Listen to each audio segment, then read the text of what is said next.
आं सापर्ट खालामनायनि थांखिया जाहैबाय आं इउपिपिएल दोलोखौ माखासे सरकार दाजेननायनिफ्राय सापर्ट खालामबोदोंमोन बे सापर्ट खालामनानै आं मोनदांबाय इउपिपिएल दोलोआव रायजोनि उन्नयन आरो जिखिनि जोंनि सेक्रिफाइस खालामनायनि मान सन्मान बेखौ जेबो दोनाखै बिथांमोना जोंखौ मैल्य भेलु गैया जोंहा बेबायदि बिसोरनि सरित्र आरो बेबायदि बेबहारजों पार्टिक सालायबाय थानायखौ नुनानै आङो गावनो गोसो खुसियै एक्स एनडिपि वेलफेयार जोंनि जिखिनि कर्डिनेसन दं बे कर्डिनेसनजों थाफानानै बिपिएफखौ सापर्ट होननानै थांखि लानाय जादों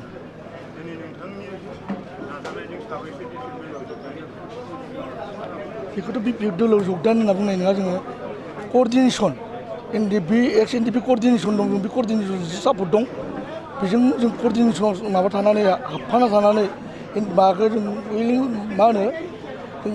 डाइरेक्ट बिपिएफ जइन जायाखै जोङो सापर्टसो ओंखारबोदों दिनै रायजोनि खामानि मावनो थाखाय बिपिएफखौ सापर्ट होनानै देरहा होगोन जोङो रायजो राजा खावलायगोन मानो भट होनांगोन बिपिएफनो मा मावगोन बा जाथिया बोरै थांना थागोन बिपिएफखौ सापर्ट होयोब्ला जाथिनि बेसेबां डेभेलप जाहोनो हागोन जोङो जोंनि बा कक्लाबारि समस्थियाव बेसे उन्नति खालामनो हागोन आंहा फोथायनाय गैया इउपिपिएलनि सायाव मा उन्नति खालामगोन नोंथांमोना मा गामिनि आंनि जोंनि गामिया जाबाय लावखाथा रिभेलसनथ' सेन्ट्रेल माबायानो होखानाय हिसाबैथ' बेखौ खुनु पार्टिजों खोथा गैया सापर्ट होनायजों मोनखानांगोन बेखौ जों मोनदों बेयाव खुनु पार्टिजों खोथा गैया बियो सोरबा पार्टिजों सरकार थानायखौ होबाबो बेयाव मा होनो अफिसियेलखौ सापर्ट होबाबो बे मोननांगौआ मोनखानांगोन बेखौ बिदि खुनु खोथा फैया बेथ' रन्जल दैमारि साराथ' गखाथारनांगोन जोंथ' बेखौ सहायना थानाया दिनै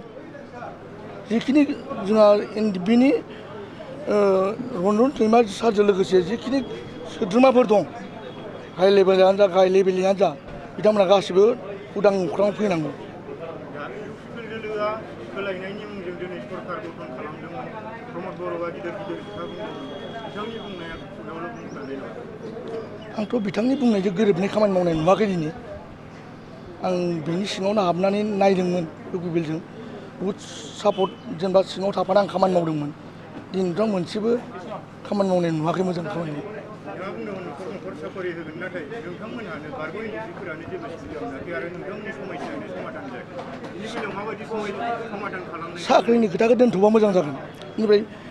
एनडिपि सेक्रिफाइस खालामना फैनाय न'खरनि जाय बिथांमोना मुंख्लं जालांबाय बिथांमोननि न'खराव सोरबा हाबफेरदों ना सरकारनि दैदेनग्रा सोरबा हाबफेरदों ना बुंनो हागोन ना बबेयावबा आंथ' नुवाखै दिनै बिथांमोना कक्लाबारियाव गोबां खामानि मावबाय होननाबो दाबिनानै लायो आं नुनायावथ' नांगौ बायदि खामानि जायाखै खामानियाथ' मोनसे मोननै लामा सामाखौ मावखागोन जायबाबो मावदों बेथ' जाखानांगोन बिनि अनगायैबोथ' गोबांथ' जेबो नुवाखै आं जिखिनि अनुस्थान प्रतिष्ठान जानांगौमोन बेबो आं नुनो मोनाखै डेभेलप जोंनि जायगायाव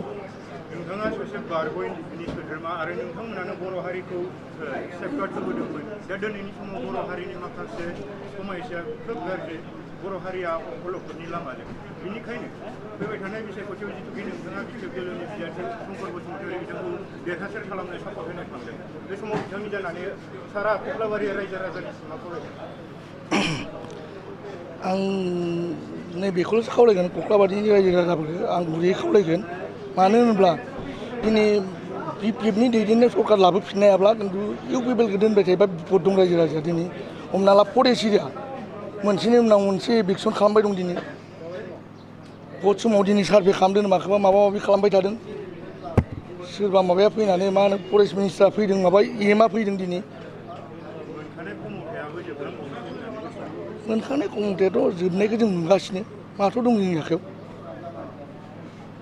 सोरबा DC मथा मथि बेफोरसो सालायगासिनो ना